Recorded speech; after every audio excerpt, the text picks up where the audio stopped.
Union Budget 2022 had a special announcement for the education sector in India. It was the well-thought plan of the centre to establish a digital university. While making this announcement, Finance Minister Nirmala Sitharaman said, and I quote, "A digital university will be established to provide access to the students across the country for world-class quality universal education with a personalized learning experience at their doorsteps." Indeed, flexibility in the Indian education system was the need of the hour, and concerted efforts are being directed to push new reforms regularly. In an exclusive interview with the chairman of the university's Grant Commission, UGC, M. Jagadish Kumar, we asked him about how digitalization can help in making combinations and permutations of streams, syllabuses and faculties. Digital university के बारे में आपने पूछा, ये तो बहुत important चीज़ है। पिछले बजट में फाइनेंस मिनिस्टर ने डिजिटल यूनिवर्सिटी के बारे में अनाउंस किया और इसके बाद हमारा प्राइम मिनिस्टर भी जब हायर एजुकेशन लीडर से मीटिंग हुआ, ये मीटिंग में हमारा प्राइम मिनिस्टर ने कहा कि हम ऐसी सिचुएशन क्रिएट करना है, वो सिचुएशन में लिमिटलेस सीट्स होना चाहिए, हमको किसी प्रोग्राम में लिमिटलेस होना चाहिए।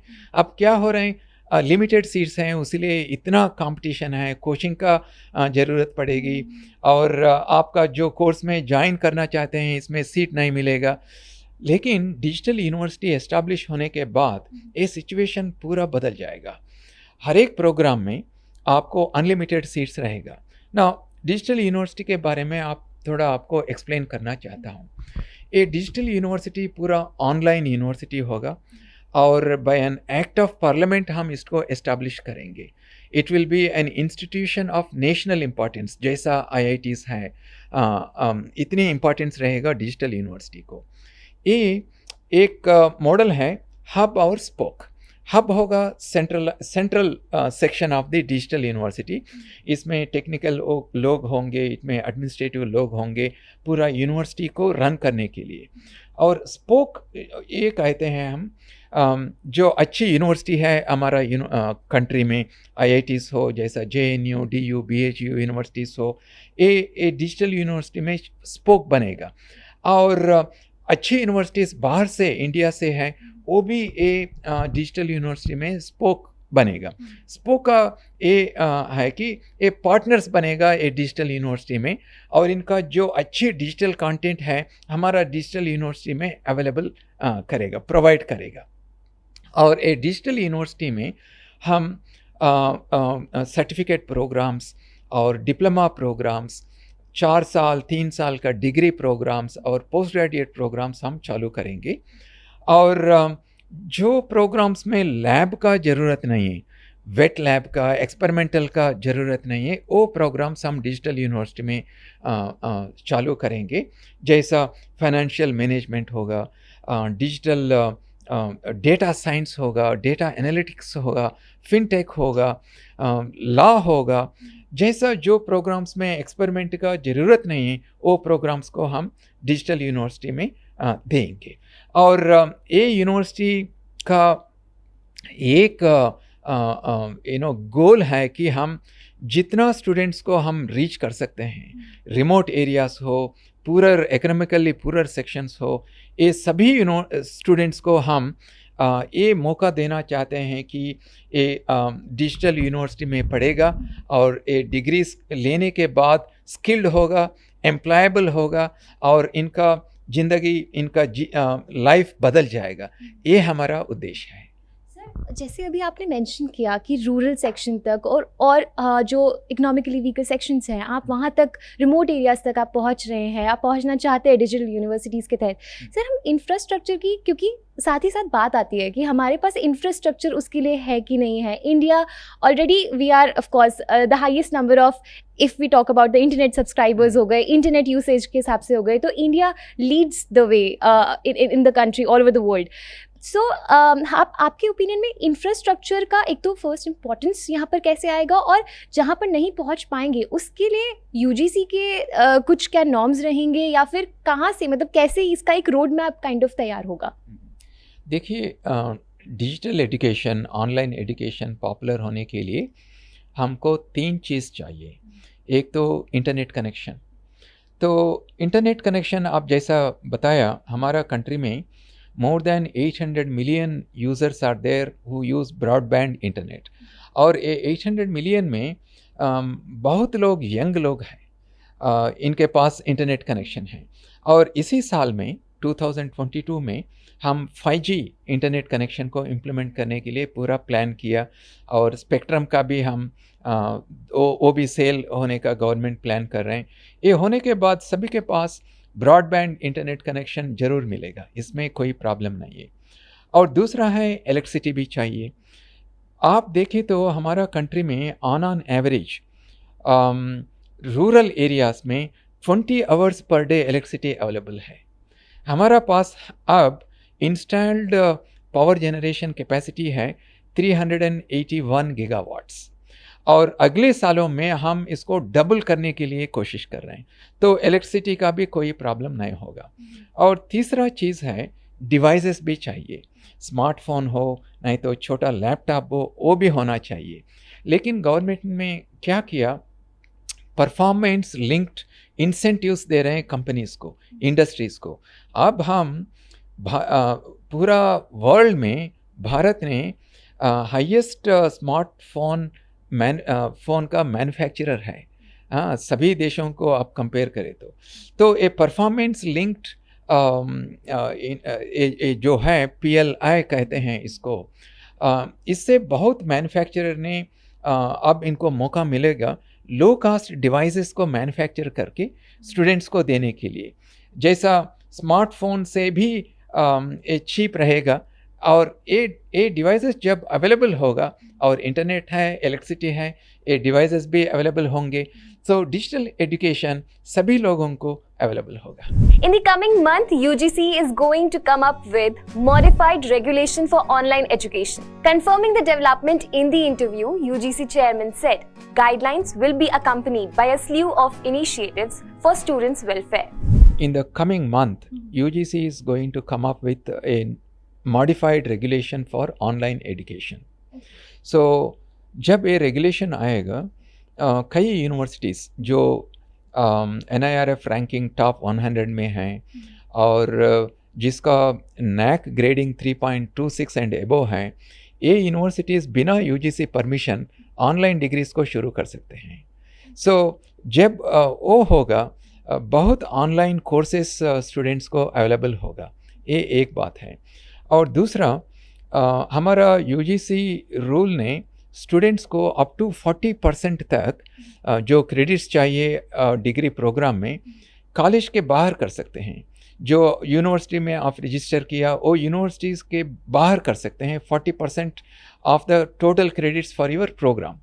सो जब ये ऑनलाइन प्रोग्राम्स शुरू होगा, up to 40% I can take in the online mode, ये तो एक है। और दूसरा कि कई स्टूडेंट्स ने they because of financial problems, because of family problems, cities को नए आ सकते हैं और डिसकंटिन्यू भी करते हैं कुछ लोगों ने, कुछ स्टूडेंट्स ने।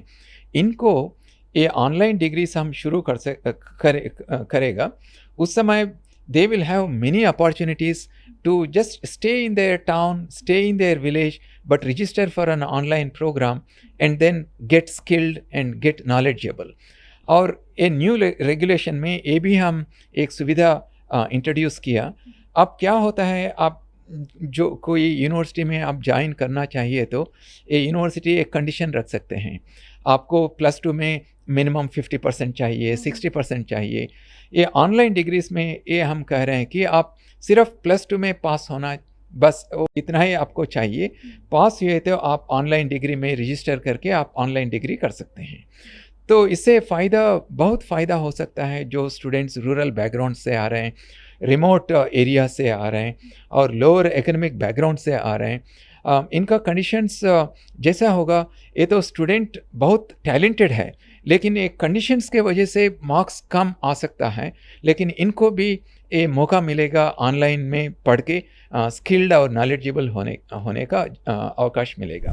Apart from online education, the UGC chairman also enlightened us on how National Education Policy 2020 fosters experiential learning and critical thinking among students, which will aid in employability by allowing them to apply their knowledge in real-world situations.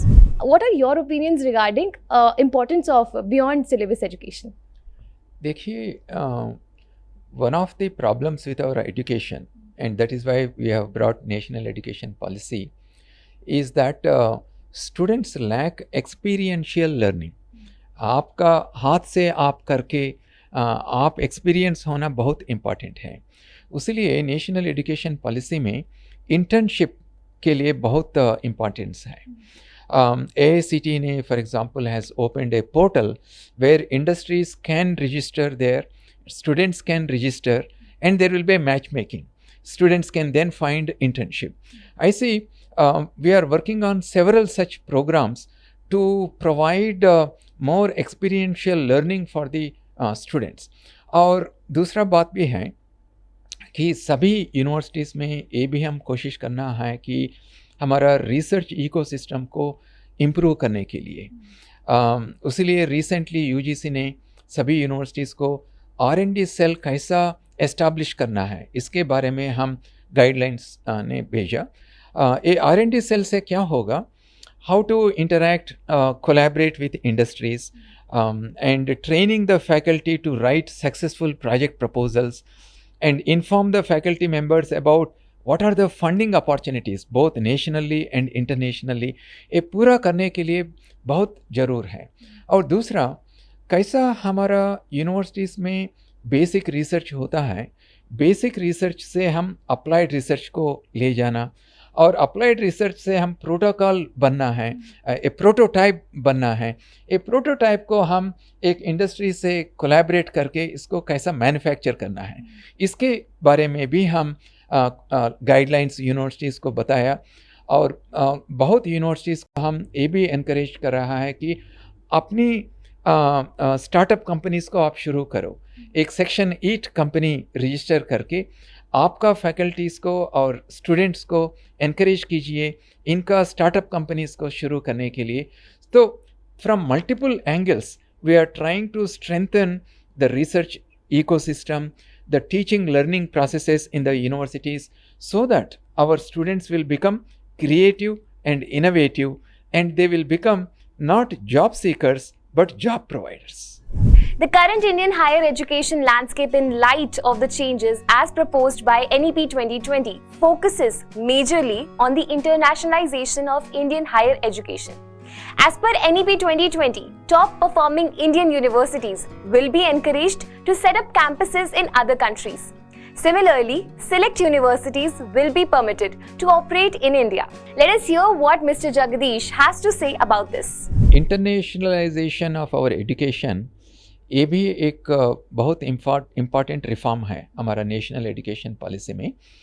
इसमें दो चीज़ हो सकता है, एक बाहर का universities जो हैं इधर आके कैंपसेस एस्टैब्लिश करने के लिए, so that our students don't have to go abroad. Currently more than 3 lakh students go to US and other places, right? Can we provide high quality education, this foreign university education within India? इसके लिए हम एक committee बनाया UGC में। अगले 2-3 महीने में हम एक नया रेगुलेशन को हम बनाएंगे, so that establishing a campus here by any foreign university will become a simple process, ठीक है? और दूसरा है हमारा टॉप यूनिवर्सिटीज़ जो हैं, जैसा IITs हो, JNU, DU, BHU जैसी अच्छी यूनिवर्सिटीज़ हो, ये भी बाहर इंडिया के बाहर कैंपसेस एस्टैब्लिश करने के लिए इसको भी एक प्रोसेस होता है। इसके लिए भी हम एक नई रेगुलेशन लाने के लिए एक कमिटी बनाया। हमारा यूनिवर्सिटीज़ बाहर क्यों जाना है, 2 कारण होता है। हमारा इंडियन डायस्पोरा कुछ कंट्रीज़ में बहुत लोग हैं, इन्होंने चाहते हैं हमारा इंडियन यूनिवर्सिटीज़ आके उधर कैंपसेस एस्टैब्लिश करके हमारा इंडियन डायस्पोरा को एजुकेशन देने के लिए एक कारण है। और दूसरा, ये कंट्रीज़ में इन्होंने लोकल एजुकेशन को स्ट्रेंथन करना चाहते हैं और हमारा इंडियन एजुकेशन को इन्होंने बहुत रेस्पेक्ट करते हैं, इसलिए दोनों होना बहुत ज़रूर है। दो रेगुलेशंस हम ला रहे हैं, 2 रेगुलेशंस को we are working on it.